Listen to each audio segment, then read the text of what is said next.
دنیا میں دو چیزیں ہیں، ایک ما بالذات ہے، ایک ما بالعرض ہے۔ دونوں میں فرق کیا ہے؟ دیکھو سورج نکلتا ہے، دیوار پہ روشنی آتی ہے، سورج کی روشنی اپنی ہے، اسے کہتے ہیں اس کی روشنی ما بالذات ہے۔ سورج کی وجہ سے دیوار روشن ہوئی، کہتے ہیں اس کی روشنی سورج کی وجہ سے ہے۔ اسے ما بالعرض کہتے ہیں، جس کی چیز بلا واسطہ ہو اسے ما بالذات کہتے ہیں، اور جس کی بال واسطہ ہو اسے بالعرض کہتے ہیں۔ فرماتے ہیں ما بالذات اور ما بالعرض کا ضابطہ یہ ہے کہ ما بالذات سے چیز شروع ہوتی ہے اور ما بالذات پہ جا کے ختم ہوتی ہے۔ آپ کے ہاتھ میں ٹارچ موجود ہے، آپ روشنی نکالیں تو روشنی چلے گی، آپ نے آف کیا تو روشنی دوبارہ ٹارچ کے اندر آ گئی، سورج نکلا کہاں روشن ہے، سورج ڈوبا تاریکی ہوگی، جہاں سے روشنی نکلی وہاں پہ چلے گی۔ تو ما بالذات اور ما بالعرض کا ضابطہ یہ ہے کہ ما بالعرض ما بالذات سے شروع ہوتا ہے، ما بالذات پہ ختم ہوتا ہے۔ اور میں ہمارے محمد کی نبوت ما بالذات ہے، بقیہ انبیاء کی نبوت ما بالعرض ہے۔ اس کا معنی یہ ہے نبوت شروع بھی حضور سے ہے، نبوت ختم بھی حضور پر ہے۔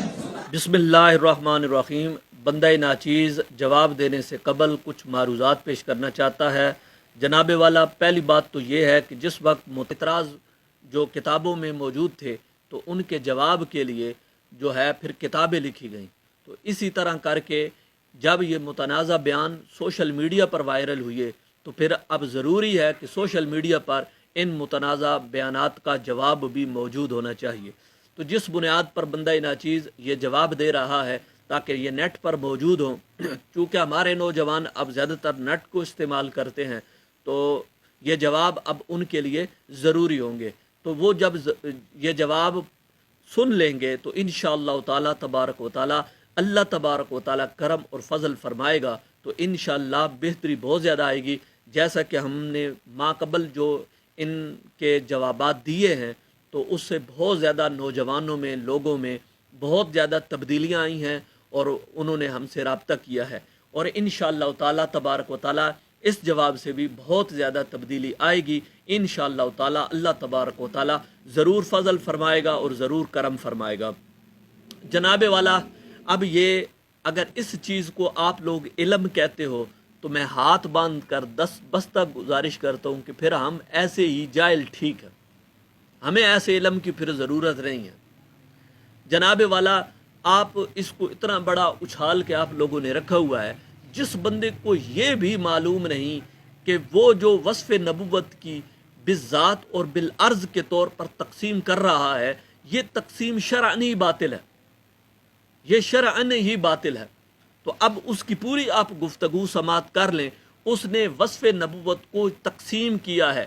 بالذات کی طرف تقسیم کیا ہے اور بالعرض کی طرف تقسیم کیا ہے۔ جس بندے کو بالذات اور بالعرض جو شرعن ہی یہ باطل ہے، تو ایسا بندہ جب اس چیز پر وصف نبوت کو تقسیم کر رہا ہے جس کو نہ تقسیم قرآن مجید میں کیا کسی آیت میں، نہ ہی حدیث میں یہ تقسیم موجود ہے، نہ ہی جناب فقہاء نے یہ تقسیم کی ہے، نہ ہی کسی متکلمین میں سے کسی نے یہ تقسیم کی ہے، یہ تقسیم آپ کو کہیں بھی نہیں ملے گی۔ یہ تقسیم اگر ملے گی تو یہ صرف قاسم ننوتوی نے جو موصوف نے کتاب لکھی تحذیر الناس، اس کے اندر یہ عبارت موجود ہے، اس نے یہ سب سے پہلے تقسیم کی، اور اس کا دفاع کرتے ہوئے یہ مولانا الیاس گھمن صاحب وہ اس کا دفاع کرتے ہوئے یہ ساری تقریر وہ کر رہا ہے، اور یہ ساری تقریر جتنی بھی ہے یہ ساری اس موضوع پر غلط ہے، اس موضوع پر غلط ہے۔ اب یہ کیوں ہے؟ اب اس پر جناب والا آپ دلیل سماعت فرمائیں تاکہ آپ لوگوں کو پتہ لگے کہ یہ بالکل تقسیم ہی باطل ہے، یہ تقسیم ہو ہی نہیں سکتی۔ کسی نے بھی آج تک تقسیم یہ والی تقسیم نہیں کی، وصف نبوت کو بالذات کی طرف اور وصف نبوت کو بالعرض کی طرف کسی نے تقسیم کیا ہو، یہ آج تک یہ آپ کو کہیں بھی ایسا نہیں ملے گا۔ اب یہ کیوں ہے ایسا؟ یاد رکھو، جس وقت وصف نبوت کی تقسیم ہوگی بالذات کی طرف اور یہ تقسیم ہوگی بالعرض کی طرف، تو یہ سارے لوگ جانتے ہیں، ہر ایک کو معلوم ہے، ہر ایک سے مراد علماء کرام ہیں، وہ جانتے ہیں کہ بالذات جو ہوتا ہے وہ بالعرض سے افضل ہوتا ہے، اور جو اصلی ہوتا ہے وہ غیر اصلی سے افضل ہوتا ہے۔ تو لہٰذا اب اس کا یہ نتیجہ بنے گا کہ وصف نبوت بالذات ہے وہ وصف نبوت بالعرض سے افضل قرار پائے گی، اور جب یہ افضل قرار پائے گی تو پھر نفس نبوت میں بھی تفضیل کا قول کرنا پڑے گا، نفس نبوت میں بھی یہ تفضیلیت لازم آئے گی، جبکہ ایسا بالکل قرآن کی آیتوں سے بھی ایسا کرنا جائز نہیں ہے۔ ایسا کرنا بالکل، یہ جو مفسرین حضرات ہیں انہوں نے جو تبصرہ کیا ہے ان کے نزدیک بھی بالکل یہ جائز نہیں ہے۔ میں جناب والا اب دیکھیں، نفس نبوت میں سارے انبیاء کرام وہ نفس نبوت میں برابر ہیں۔ جس طرح انکار رسول اکرم صلی اللہ علیہ وآلہ وسلم کی نبوت کا انکار کفر ہے، اسی طرح حضرت عیسیٰ علیہ السلام کی نبوت کا انکار بھی کفر ہے۔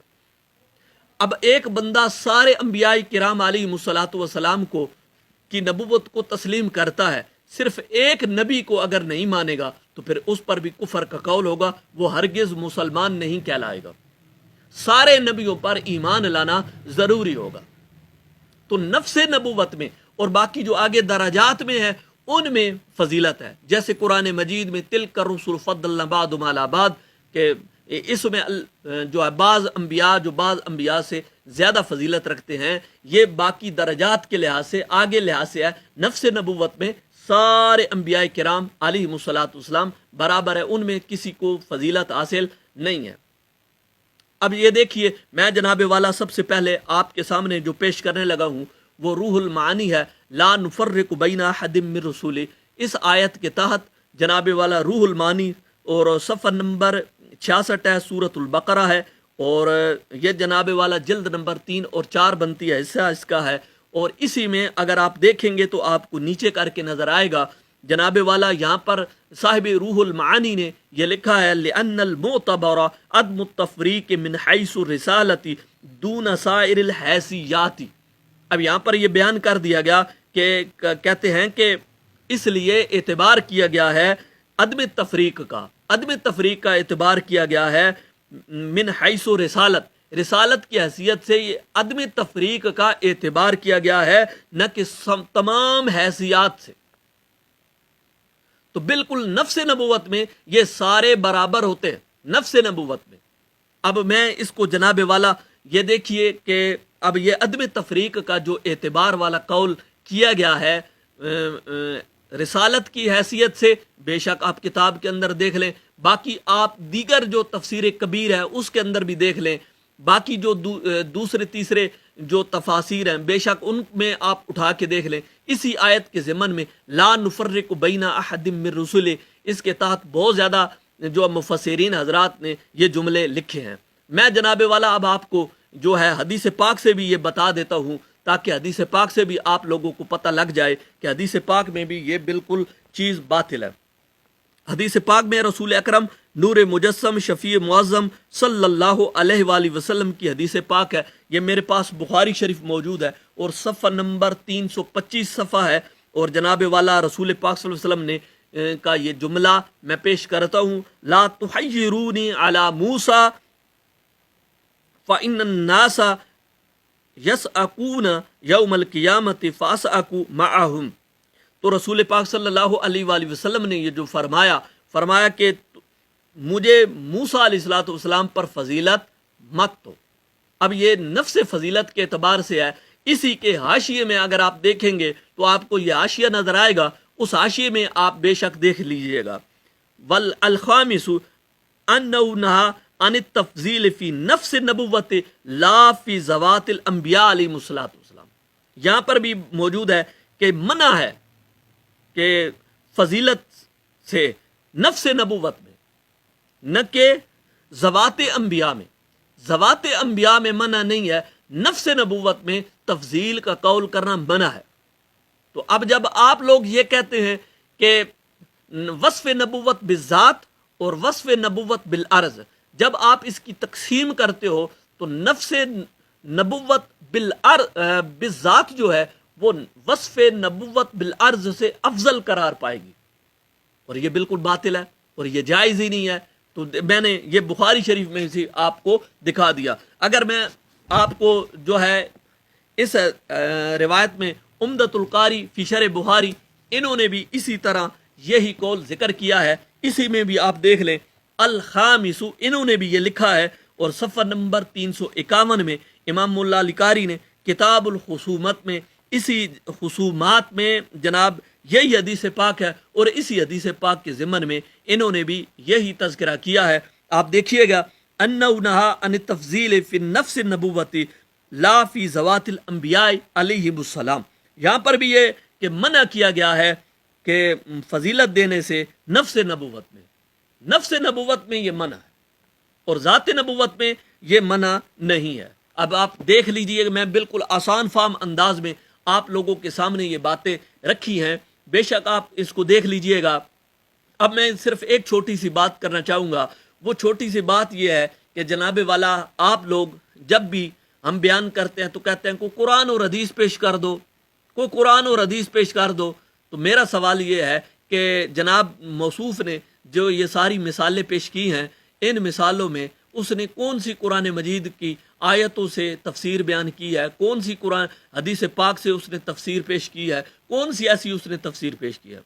وہ ساری جو منطقی گفتگو ہے اس پر جناب والا اس کی پوری تقریر کی بنیاد تھی، اور اسی چیز کو جو ایک موصوف نے غلطی کی ہے اس غلطی کو اب ثابت ضرور کرنا ہے، چاہے لوگوں کی ایمان چلے جائیں۔ لا حول ولا قوت الا باللہ۔ اب دیکھیے یہ مثال کتنی غلط تھی، آپ اس مثال پر اگر غور کریں، جو مثال موصوف نے بیان کی ہے سورج والی اور ٹارچ والی، تو اس سے یہ لازم، یہ قول لازم آ رہا ہے، یہ بات لازم آ رہی ہے اس مثال کے ذریعے سے کہ وصف نبوت بالعرض جو ہے اس کا زوال لازم آ رہا ہے۔ تو انبیاء کرام علیہم الصلوۃ والسلام میں سے ایک لمحے کے لیے بھی نبوت، بالکل نبوت کا زوال جائز نہیں ہے، ایک لمحے کے لیے بھی نبوت، اللہ تبارک و تعالیٰ اپنے نبیوں سے نبوت نہیں لیتا۔ تو ٹارچ کی جو روشنی جو دیوار پر پڑی وہ بالعرض ہے، تو پھر جب موصوف یہ کہہ رہے تھے کہ جب ٹارچ کو بند کروں گا تو روشنی پھر واپس آ جائے گی، معلوم ہوا وہ بالعرضی جو ہے وہ ختم ہو جائے گی۔ تو بالعرضی کی تقسیم آپ نے وصف نبوت کی طرف جو کی ہے، دیگر انبیاء کرام علیہ الصلوۃ والسلام کی نبوت کو جو بالعرض قرار دیا ہے، تو پھر معلوم ہوا کہ ان کی نبوت کا زوال جائز ہے، اور یہ ایسا ہو نہیں سکتا، اور یہ جناب موصوف کی ساری تقریر باطل ہے، اور یہ عقلاً بھی، نقلاً بھی اور شرعاً بھی، ہر اعتبار سے اور منطقی اعتبار سے بھی یہ تقریر بالکل ساری باطل ہے۔ اللہ پاک سمجھنی